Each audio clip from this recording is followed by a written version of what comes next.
去年4月疫情解封后，越南来包机特别花莲，送来74个越南旅客，展开5天4暝的旅程。观光署按106年起提供补助，推动境外包机直航花东。现时为了促进地东后的观光，国再宣布加注，对着境外旅客包机来花东，日本每架次补助新台币42万，韩国甲东南亚36万，港澳等其他国家按28万5变30万5。我希望能够透过这一波的一个加码，我们希望能够争取就是说25架的一个国际包机，希望能够争取到至少1200名以上的一个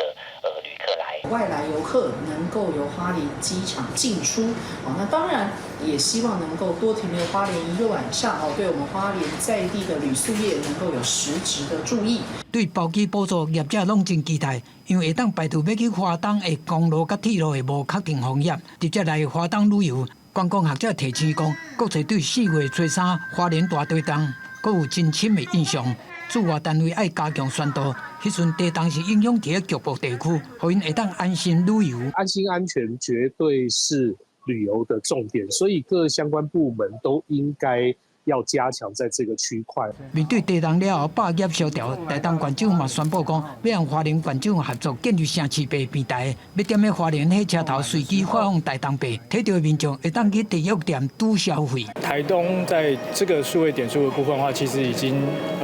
做蛮久了，所以我们知道好像蛮多的台东民众其实已经手上有蛮多的点数。参加观光共同款，花东县政府做伙合作，飞机迄袂用手机啊扫价，就会当用，希望会当带动这波的商机。记者综合报道。